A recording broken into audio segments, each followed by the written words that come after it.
Hey everybody out there in that land, it's your man Thomas. I'm shooting another video. I want to bring some awareness out here to the naysayers, the people that think that Bitconnect is a Ponzi. And this is once and for all going to be my talk about what Bitconnect is, what Bitconnect isn't, and I'm actually not going to be doing the explaining. I'm going to let my good friend Ryan explain to you the basics of how this program and it actually works and how it works in relation to Bitcoin itself. So, I'm just getting to a point where, a lot of people have been out there calling this a Ponzi or whatever the case may be. And it almost seems as though they don't have a real clear definition of what that means or what a Ponzi is. So this gentleman, Ryan, is going to explain everything that Bitcoin is, that BitConnect is, and everything that BitConnect is not. So just stay tuned. If you got a little time and you really want to know the ins and outs about BitConnect and what it actually does and how it actually works, then you'll sit still for about 10 minutes and hear what this gentleman have to say. This email had been sent from the higher ups to the top promoters in BitConnect. So I wasn't privy personally to get this email, but we're going to break it all down for you guys. So this will be irrefutable information that you can take and do whatever you want to do with it. But for this is going to be the last time that I ever speak on the subject again, because like truly people running around saying that things are scams and Ponzi and not having the correct definition of what that actually means, it just irritates me. So I'm putting this video out. You can get the gist of how this thing works, and then we're going to move on with our life. Thank you. And I'm going to let this gentleman, Ryan, do his thing. Ryan, take over. Next, and this is pretty cool because this also came down from the developers of BitConnect, and let me just read. I forwarded it here. Let me see, make sure I can get this out of the way. I'm just going to read this email, and so it's kind of long, but it's very very valuable. So bear with me here. How is BitConnect sustainable? How is BitConnect not a Ponzi? The end all be all explanation for newbies. What you're about to read is an end all be all explanation as to how BitConnect is sustainable and not a Ponzi. I know you're all tired of new people coming into the group day after day asking the same questions over and over, and I hope that this will serve to answer the question once and for all, and that the moderators of this group will pin this permanently to the wall for all those to see. Hey, bud, I'll be out there in a minute, okay? Okay, I'll be out there in a minute. I will be out there in a minute to help you, okay? Sorry. In order to respond appropriately to these questions, one must understand that the asker is asking this based on several misconceptions. Most people lump BitConnect in with the likes of Control Finance, BitPetite, sorry, can't read, etc. These are programs where people lend their Bitcoin to a company who feeds them a story of how they are able to multiply their funds and give them a nice return based on how the company invests the money. Some claim to be trading, some claim to be investing in certain technologies, some claim to be mining, etc. The company agrees to repay the investor in the same currency that was borrowed. BitConnect does not operate in this fashion. Unlike all of these programs, BitConnect has a coin, an actual cryptocurrency. To date, there hasn't been a single lending program that has come to market beyond the ICO stage with a coin and a working blockchain that has failed, exited, or scammed and run off with people's money. All right. In order to explain the sustainability of BitConnect, one must be able to resolve several misconceptions about how it works. Misconception number one, we lend Bitcoin to BitConnect. This is false. We do not lend Bitcoin to BitConnect. We buy BitConnect tokens using Bitcoin in order to make a loan on the platform. These tokens are purchased on an exchange. The person on the other end of the trade can be any member of the BitConnect community or BitConnect itself. What this means is that the Bitcoin doesn't necessarily go to Bitconnect every time BCC tokens are purchased. Misconception number 2. We are paid out in Bitcoin. This is also false. All payments, including referral bonuses coming from Bitconnect, are made using their own BCC tokens, not Bitcoin. If a lender wishes to obtain Bitcoin, he or she must exchange those tokens for Bitcoin on an exchange. The person on the other side of the trade offering their Bitcoin in exchange for Bitconnect are often other members of the Bitconnect community wishing to obtain Bitconnect coins for the purpose of making a loan. A person wishing to exit the platform with Bitcoin is only limited by his or her ability to exchange those tokens for Bitcoin on any of the exchanges where BCC is traded. Bitconnect is not responsible for providing lenders with Bitcoin. They are only responsible for satisfying loans with their own BCC tokens. Here's the data on Bitconnect's BCC token supply according to CoinMarketCap. Circulating supply is 2,138,092 Bitconnect coins. Total supply is 8,392,850 coins, and max supply is 28 million BCC coins. The circulating supply includes all the tokens not being held by Bitconnect. The total supply includes all tokens that have been created to date. The max supply includes all tokens that will ever exist. When a person makes a loan on the platform, they are making a loan for a certain dollar amount worth of BCC tokens, not Bitcoin. When they are paid back a certain dollar amount worth of BCC tokens, not Bitcoin. The value of the coin plays a huge role in determining how many tokens are needed to make a loan in the beginning and how many tokens are required to be paid back at the end. For example, if a person wants to make a $100 loan and a BCC token is worth $1 at the time, he will need 100 BCC tokens to make a $100 loan. However, if by the end of the loan period the value of BCC token has risen to $10, he will need to be paid back only 10 tokens at the time of this capital release. Due to the fact that the BCC token is in high demand, the token value continues to rise, and those who made a loan earlier in the year are often paid back less tokens than what they originally lent, albeit with the same dollar value. Why is this important? This is important because the concern is that Bitconnect will run out of funds to pay their investors. However, most do not know that the payments are made using a coin that Bitconnect controls and which Bitconnect seemingly has an endless supply. The reason why it seems as if they have an endless supply of coins which they can pay out is because whatever amount of coins they pay out are sold and promptly returned to Bitconnect for the purpose of making a new loan. This is not a coin that most people hold for the long-term benefit. Bitconnect does not run out of their own coin. Hence, they do not run out of money to pay their investors. Recall that the amount of BCC tokens in circulation according to CoinMarketCap is 2.1 million BCC. That means that they still have 6.2 million coins sitting in wallets which they can use to pay their investors. Currently, the value of a BCC token is $280. Obviously, this has changed a little bit since it was written. If we multiply $280 by the total supply of 8.3 million BCC, we get $2.3 billion.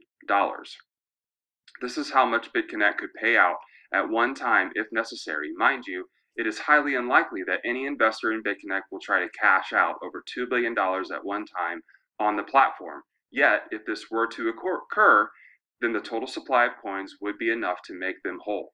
Recall, the max supply of Bitconnect coins is 28 million.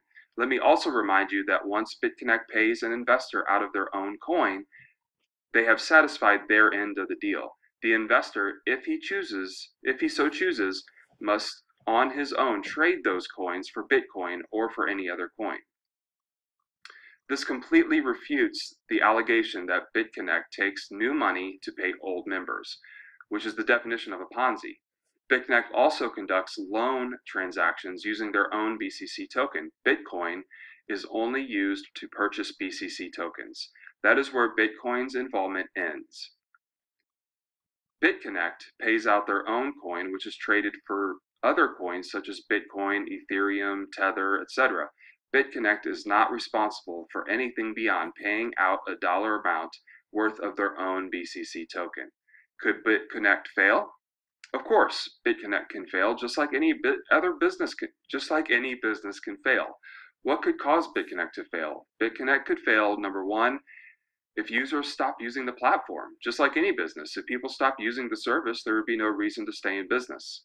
Two, if the value of the token drops to a level where all available tokens wouldn't be enough to pay investors. For example, if the token value drops to $1 and there are 28 million tokens and more than $28 million worth of their token needs to be paid at once, Bitconnect could fail. How likely is this? Three, if Bitcoin is no longer in existence or Bitcoin is no longer volatile. However, they could also add the other coins which are more volatile than Bitcoin and use those as a metric to pay interest to investors. And four, if aliens invade and create a whole new financial system, what I do not see is Bitconnect running out of their own coin to pay investors, not when they have a max supply of 28 million and the value of the coin keeps rising. Why the value of the coin continues to rise? The value of the Bitconnect coin continues to rise because, unlike most other altcoins, it is not a speculative asset. In other words, most people are not seeking to buy it low and sell it high. They are seeking to buy it to do a loan, and they do not care what the price of the coin is. They simply wish to buy a certain dollar amount worth of BCC tokens to do a loan. That is all. Hence, if I have $100 to do on a loan, I do not care if the coin costs 370,000 Satoshis or 3.9 million Satoshis. Sorry, I had to count the zeros there. A seller can also ask for any amount for the coin and will most likely get it. I will more than likely only be holding the coin for a maximum of 5 minutes before I use it to do a loan on the platform. When exiting the platform, if I choose to exchange the BCC tokens for Bitcoin, I could demand a high price because at that point, I care about how much BTC I will get for my BCC tokens. This i.e. is what causes the exchange. price to rise rapidly and not fall. The dollar amount quoted for a BCC token is based on two factors: the amount of Bitcoin a single BCC token is worth and the value of a Bitcoin. At the time of this writing, one BCC token is worth 0.038491 Bitcoin, and Bitcoin is worth $7,293. This gives us a price in dollars of a single BCC token as $280.75. Does Bitconnect really have a trading bot? This question is often raised by people who doubt that a trading bot exists, despite the fact that anyone can purchase a trading bot for a couple $100s. They demand to see the trading bot and how it works, even though the most popular financial institutions such as JP Morgan and Goldman Sachs do not reveal their trading bot and how it works, yet many invest in them. The fact of the matter is that Bitconnect sells the coins for Bitcoin. The Bitcoin that they earn from the sale of their Bitconnect tokens does not play a role in the process of repayment of its investors. Therefore, what they choose to do with the Bitcoin is irrelevant. I can only assume that in order to finance their operation, Bitcoin must be sold for some real world currency, which would imply that they are indeed trading Bitcoin. How much are investors paid? How can Bitconnect guarantee 1% a day?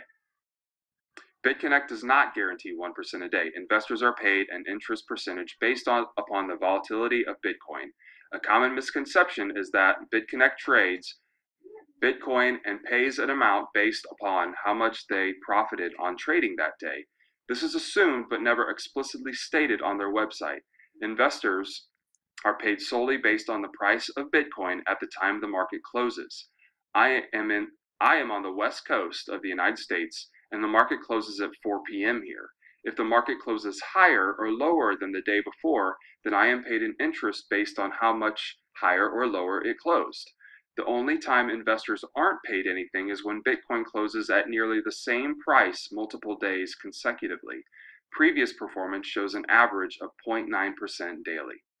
In summary, Bitconnect does not meet the definition of a Ponzi because all payouts are conducted using its own currency, of which it has seemingly endless amount. Bitcoin is only used to purchase BCC tokens to do a loan. The Bitcoin is never used to pay back investors. The amount of BCC tokens used to pay back investors is determined by the value of the coin at the time.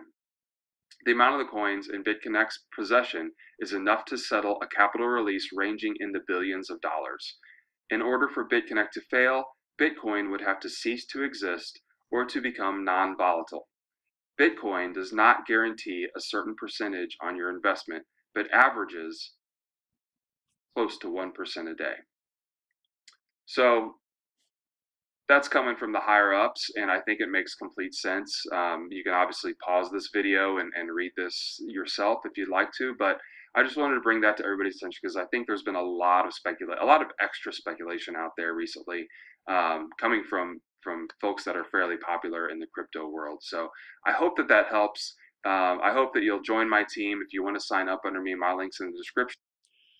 Anyway, so I think Ryan does an excellent job explaining the volatility of Bitcoin and how we actually get paid through interest payments on Bitconnect. Um, this is irrefutable evidence that it is not a Ponzi. If you don't know what a Ponzi is, before you call something a Ponzi is, do your research and figure out to the best of your ability to know what a Ponzi is. Now, I've been in Ponzi's before and I've gotten played. However, I did applicable and I did enough research to figure out whether or not this was that. And in fact, I found out that it is not indeed a Ponzi scheme. Also, if BitConnect does fail, I'm cool with, taking the profits that I have earned over the long haul and using it to build up my Bitcoin supply. And I really don't care what people think anymore. This is the last video I'm ever going to speak on this subject. If you want to know, like I said, exactly the way that BitConnect works, then please feel free to watch this video 75 times a day if you need to, so you can get your mind right and figure out what the difference between a Ponzi scheme or a scam and a reputable business is, right? Because any altcoin could have done the same exact platform and it would not be considered a Ponzi. That's all I have for you guys today. And always important, I want to wish you love, peace, and freedom, because that's where I'm headed. I hope that you are too. And have a great day. Bye for now.